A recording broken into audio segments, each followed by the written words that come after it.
Apple has announced that they will no longer unlock most phones or iPads for police, even with a search warrant. Rather than comply with binding court orders, Apple has reworked its latest encryption in a way that prevents the company or anyone but the device's owner from gaining access to user data that's typically stored on phones or tablets. With this latest upgrade, Apple will no longer be able to bypass your passcode, making it technically impossible for them to respond to government warrants. But not so fast. This all amounts to little more than Apple realizing that they're losing money by alienating customers who think that they've been all too willing to hand over their private data to the government. With the iOS 8, Apple absolves itself of any outright spying compliance by appearing to offer more rigorous security. If you're a person who's concerned about privacy, you'll buy their product and not the competitors, right? Your user data can still be accessed. Most people already back up their phones to iCloud. Apple will still have the ability and the legal responsibility to turn over user data that's stored elsewhere, such as in its iCloud service.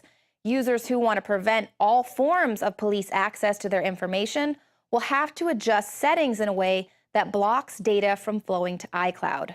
But even that is not enough to stop the feds from accessing your private data. Rogue cell phone towers that have been popping up all over the country are already being used to clandestinely access your mobile devices. Former FBI agent Ross Rice says he doubts that these rogue towers are installed by law enforcement, since they require a warrant to intercept conversations or data, and that most likely it's hackers who have installed and are operating these towers, and they're just trying to steal personal identification and passwords. All right, first of all, most of these rogue cell phone towers are popping up next to government bases. So the fact that the FBI has no idea who has been installing gigantic cell phone towers is frightening. But we already know that in Tallahassee, Florida, police there have been using Stingray cell phone towers more than 200 times since 2010 to intercept conversations and user data without a warrant. And exclusive documents provided to InfoWars last year by a source within the Seattle government revealed an expansive mesh network throughout the city that's capable of intercepting cell information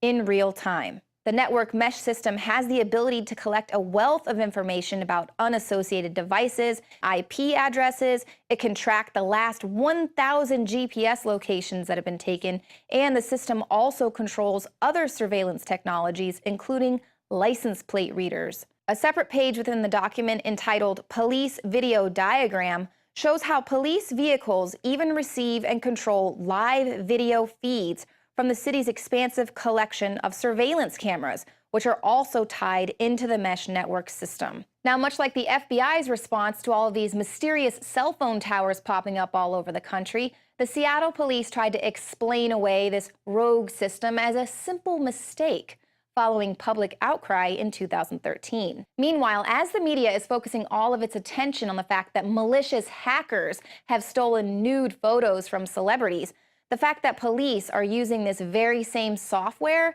is completely overlooked. Now, Apple's latest move to convince buyers that it's not actively participating in the surveillance panopticon by offering stronger encryption is little more than deception.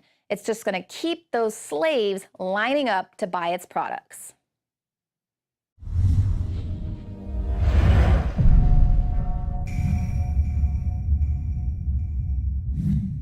The globalists have controlled the mainstream media for a long time, but now they're expanding, making the weaponization even more vicious and deceptive. All the major networks are state-run. We are partnering this year with the NFL. The NFL has become a political weapon against the Second Amendment and pushes Obamacare. MSNBC tells us that our children belong to the state. We have to break through our kind of private idea that kids belong to their parents or kids belong to their families and recognize that kids belong to whole communities. The brainwashing media machine has been turned up on high, and it's time for humanity to double down on the true people's media and strike back against the tyrants that are destroying our civilization with their lies and fraud. We are the resistance. You are the resistance. You are the info war. It is more important than ever to realize that we are not the alternative media. We are the true media. The establishment dinosaur press is dying. We are in an information war, and we are losing that war. Join us at InfoWarsNews.com and PrisonPlanet.tv. Members can share their memberships with up to 11 people. By subscribing, you will literally be buying war bonds in the info war to expand our operation in the face of the tyrants. Join us at PrisonPlanet.tv.